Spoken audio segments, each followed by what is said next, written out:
Kita na po ako. Pipilitin ko pong isa-isahin. Pipilitin ko kahit gano'ng katagal tong live na to. Iisa-isahin ko po ang panggagago sa akin ni Merc. Ni Christian Merc Gray.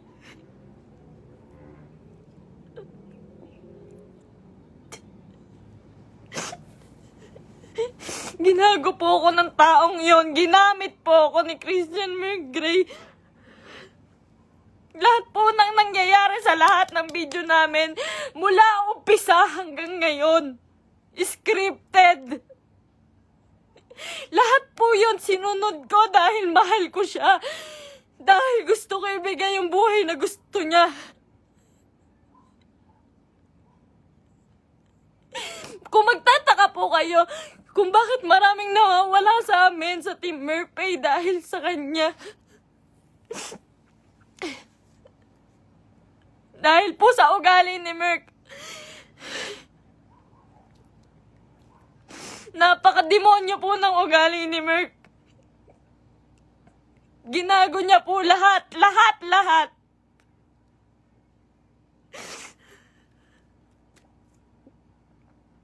Ito po. Ito na. Umpisa ko na po. Alam niyo po, nag-umpisa kami sa... Nung galing po siya sa Brusco. Galing po si Merc sa Brusco. Hindi po ako yung dahilan ba't siya nawala doon. Ayaw niya pong mabawasan yung perang kikitain niya dahil po alam niyang malaki. Siya po ang pinakamalaking may kita sa Brusco. Siya po ang may pinakamalaking kita. Yung ibabawas na 5% doon, sa pera ni Merc siguro mababawas doon 16,000.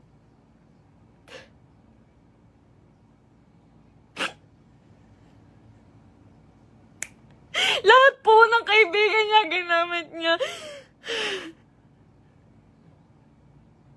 Hindi ko na po kasi kaya eh.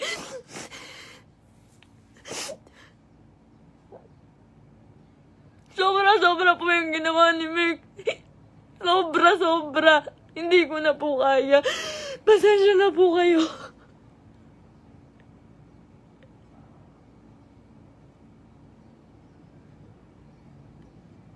Napakawalang iyang tao niyan ni Merc. Lahat po ginago niya, pamilya ko.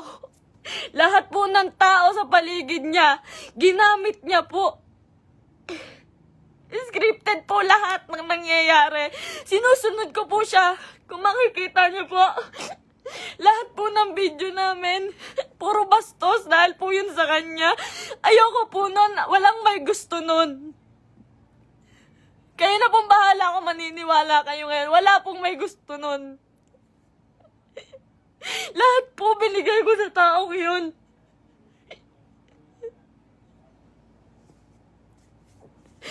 Lahat po ng panggagamit sa katawan ko, lahat po ng pagpapakita ng kung ano sa katawan ko, siya po ang may gusto nun. Nagagalit po siya pag aayaw ako. Ang sasabihin niya, para sa atin to. Para sa atin to. Pero hindi ko naramdaman dahil po, napakalaki po ng kinikita ni Merc. Wala po siyang binibigay sa akin. Kung sasabihin niyo po na pera lang ang habol ko sa kanya. Kung makikita niyo po yung bahay namin, hindi niya po napagawa yun. Hindi niya po pinagawa yung bahay namin. Uunahin niya pa po yung iba. Sa laki ng kinikita ni Merc, sa milyon ang kinikita niya sa isang buwan. 5,000 lang po ang binibigay sa akin yan, pati kay mama. Sa magulang ko po, 5,000 lang po, isusumbat niya pa. Mumurahin niya yung magulang ko.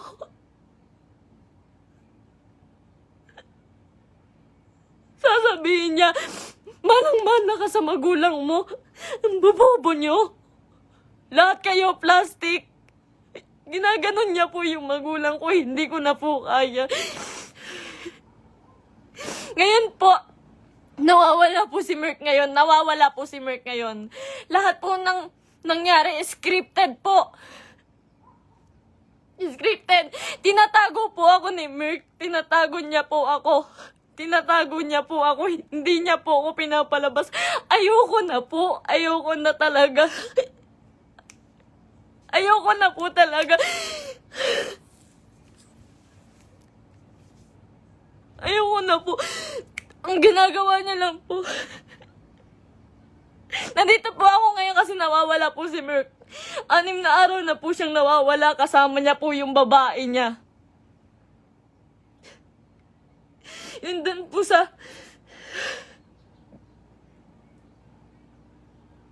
Si Pam doon sa video na bago makaganda.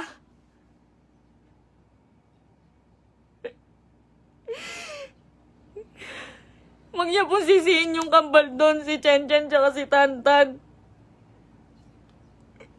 Yung Centeno twins po, hindi, huwag niyo po silang sisihin doon. Dahil utos po ni Merk lahat yun. Ako po, hindi ko na po kaya si Merk. Hindi ko na po kaya si Merk. Demonyo na po yung utak niya.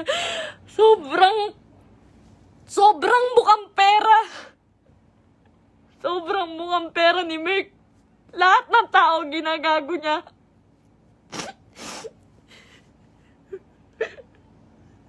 Sinisira niya po yung nanay ko po. Yung nanay ko na nasisira na din po sa inyo. Yung sasabihan po yung nanay ko na mamatay ka na, siya po may utos nun. Siya po may utos nun. Ginagawa niya pong robot yung pamilya ko dahil sa akin na lang po tumitingin yung pamilya ko. Sa akin na lang po tumitingin yung pamilya ko. Ba't nila sinusunod si Merk? Kada pupunta po sila sa bahay, may pagkain na sila. Maghihintay kami ng script niya. Magagalit pa po yan pag nagkakamali ako. Pag may mali po ako nasasabi, pag kailangan ulitin ng video, magagalit pa po yun. Lahat po ng video namin scripted. Dahil po sa kanya.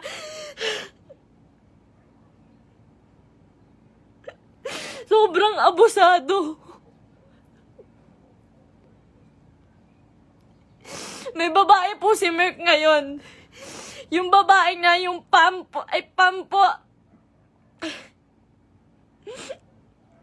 Grabe, Merk. Pinatulan niya pang, may anak na po yun. May anak na. Sabi niya. Sabi ko nun, Mahal, baka naman papatulan mo yan. Baka naman totoohanin mo. Ang sabi niya nun, hindi. Kamukha yan ng ex ko. Hindi ako papatol dyan. Ginagago niya yung babae sa akin. Sinisira niya. Sabi niya, tanginang mukha yan. Papatulan ko ba yan? May anak na. Ginaganon niya yung babae. Ngayon, nandun siya. Nang sa Quezon po si Merk.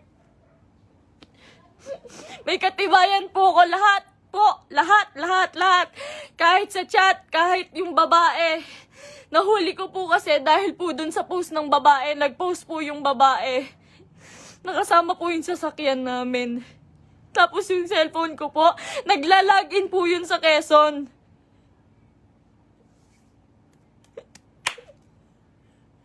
Lahat po ginawa ko kay Merk. Pasensya na po kayo. Ako po mismo humihingi ng pasensya dahil po kinonsinti ko siya.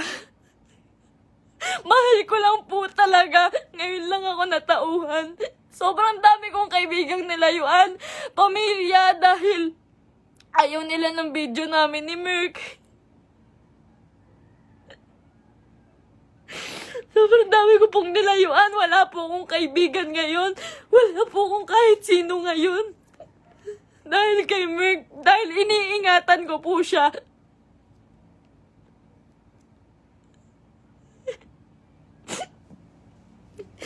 Kaya totoo po yung sinasabi niya, scripted lahat sa amin. Scripted lahat ng buhay na binigay sa akin ni Merk. Lahat po ng pera sa kanya lang po. Sa laki po ng pera niya, nagkakautang pa po siya. Sobrang samang tao. Ultimo shampoo namin, sabon namin, ako pa bumibili. Grabe po pambabastos sa akin ni Merk. Hindi niya po ako nirespeto.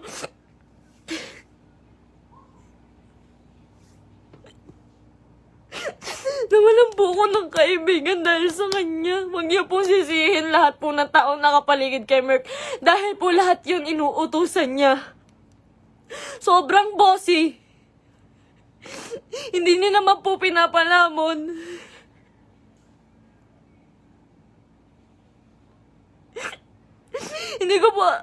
Hindi ko po in-expect na darating po talaga to. Ilang beses na rin po ako niloko ni Merk about sa babae. Nung una, pumatol siya sa kaibigan ko. Pangalawa, pumatol siya sa pan. Pasensya na po kayo. Kasi alam ko po, scripted po yun eh. Pasensya na po kayo. Ako na po humihingi ng pasensya sa inyo.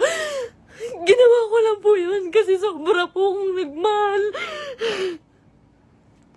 Bago po namin makuha si Asurada, ang inuulam po namin araw-araw, itlog at tuyo araw-araw para makuha niya lang yung sasakyan niya. Lahat po ng meron siya ngayon, sa kanya po nakapangalan. Pati yung bangko po, sa kanya po.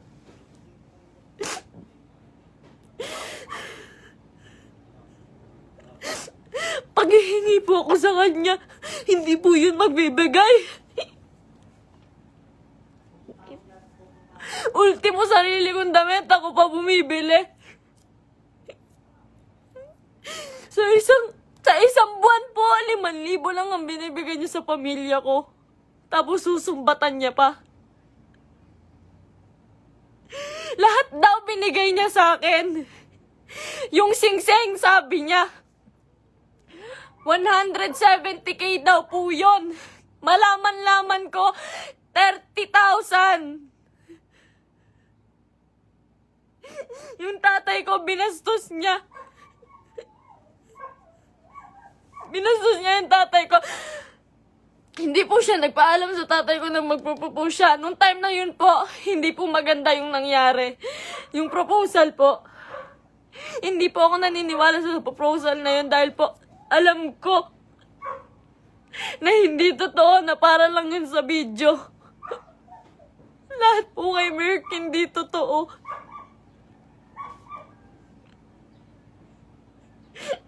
Yung buhay niya, yung pagkatao niya, yung buhay na binigay niya sa akin, hindi po yun totoo.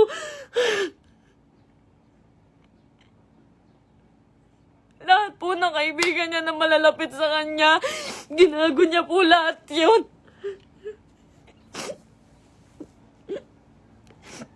May nakakita po sa kanila dito sa Naik. Flex niya pa po pala yung babae kahit kanino. Pinakilala niya pa kung kani-kanino dito sa Naik. Sa mga taong malapit sa akin. Hindi niya alam.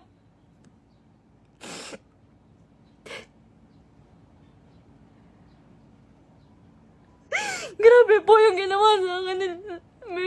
3 years. 3 years po akong nagtiyaga. Isang buwan po akong nakakulong. Isang buwan po akong nakakulong sa kwarto.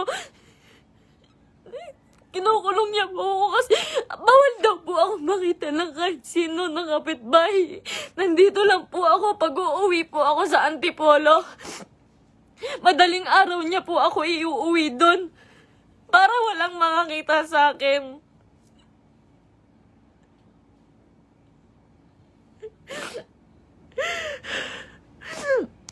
Lahat po ngayon suko na kay Merk. Nung isang araw po nasa ospital ako kasi nagtake po ako ng anxiety. Sobrang depressed na po. Sobrang depressed na po.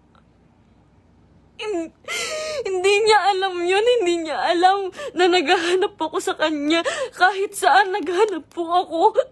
Naghahanap ko siya eh. Kasi mahal ko po siya eh.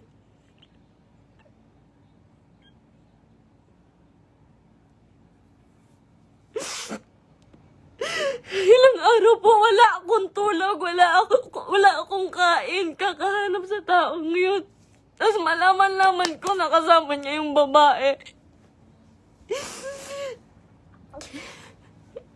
Huwag niyo pong sisisihin yung mga tao sa paligid niya dahil siya po ang naggawa na itong gulong to. Huwag niyo sisisihin si Kuya Mark, yung Centennial Twins, kahit sino. Siya po ang gumawa nito. Sobrang boss po ni Merck. Sobrang pa-boss po. Sa lahat po ng video, kung makikita niyo po, lantad na lantad yung suso ko para lang mapanood ng mga tao.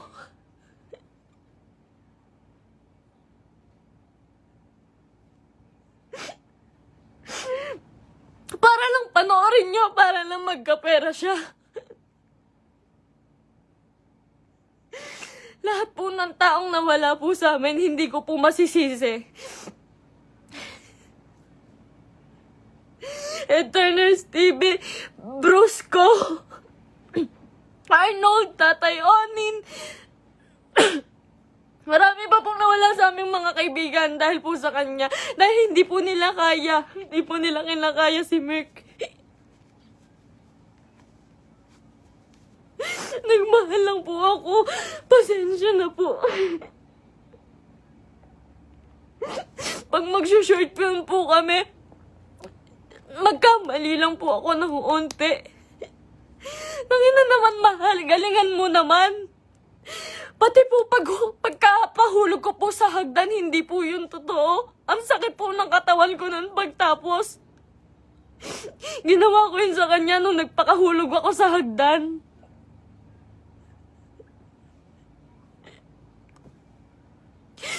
May mga pasapo ko lagi pag may nangyayaring hindi magandang prank. Lagi po ako nagkakasugat, nagkakapasa dahil po sa ginagawa namin. Hindi po ako nanghingi ng kahit piso kay Merck. Hindi po ako nanghingi ng kahit piso kay Merck. Hindi po. Lahat po ng account siya po may hawak. Kinukontrol niya po lahat. Hindi niya po mapagawa yung bahay ko. Sabi niya po sa CR namin, mahal, hindi ako magsi-CR dyan. Hindi po siya nag-CR sa CR namin sa bahay.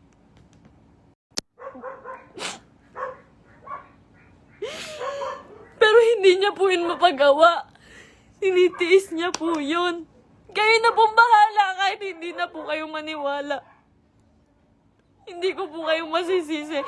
Kasi lahat ng ginawa ni Merck, hindi totoo yun. Wala nang totoo kay Merck. Mahal na mahal ko yun. Ang dami kong ginawa para sa kanya. Alam po yan ang mga totoong kaibigan namin. Alam po nila kung gaano ako nagsasakripisyo araw-araw. Napakarami niya pong pera, pero ang dami niya rin pong utang. Hindi ko na po alam kung saan niya pinupunta yung mga pera. Kung makikita niyo naman po kasi sa mga video namin, wala po talaga akong hawak na may mga pangalan na damit, may pangalan na sapatos. Lahat po yun ako lang po. Uutang pa po ako sa ibang tao, magkapera lang. Lagi po akong umuutang sa ibang tao, magkapera lang.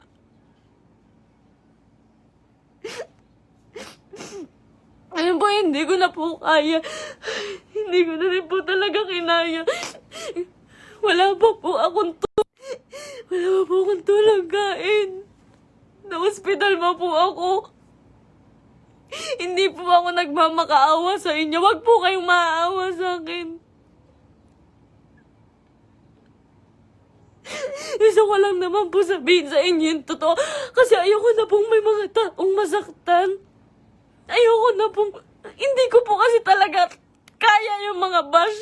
Hindi ko po yun kaya. Nag-aaral po ako noon. Pinatigil niya po ako sa pag-aaral para lang po sa video. Yung pangarap niya po yung sinunod namin eh. Yung pangarap niya, tinabi ko na po yung pangarap ko. Grabe yung sakripisyo ng pamilya ko. Grabe. Sasabihin niya, yung nanay mo, plastic. Yung nanay mo, sa Cebu po. Sa Cebu, hindi siya nahiya. Hindi po siya nagbigay ng kahit ano, na kahit piso lang doon sa tiniran namin. Iniwan niya po ako doon para lang po sa babae. Sabi niya po may sponsor. Iniwan niya po ako sa Cebu. Magkasama po kami doon isang araw po. Ang usapan po, 1 linggo po kami doon. Kasi po pupunta na po kaming Canada. Mas malaki po kasi yung kita sa Canada. Kaya po kami pupunta ng Canada, pero hindi ko na po kaya.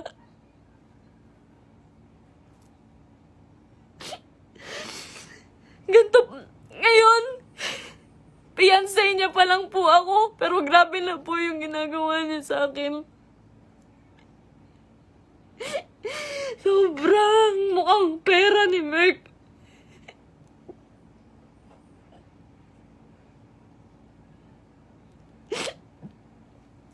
Magalit na po kayo sa akin, pero ginawa ko lang po yun kasi mahal ko po yung tao. Pasensya na po. Pasensya na po.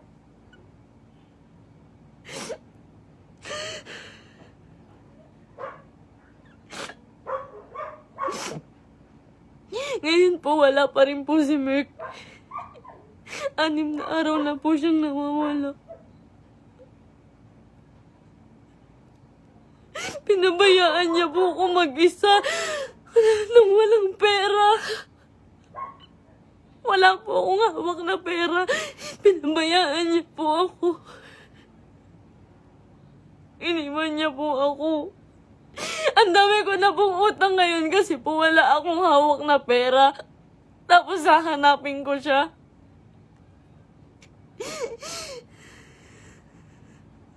Masakit po kasi lalo eh. Fiancé na po kasi ako eh.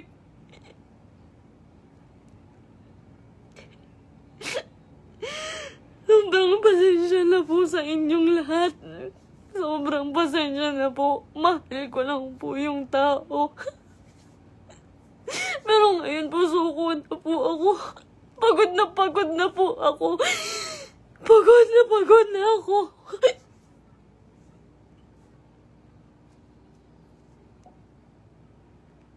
Pasensya na po.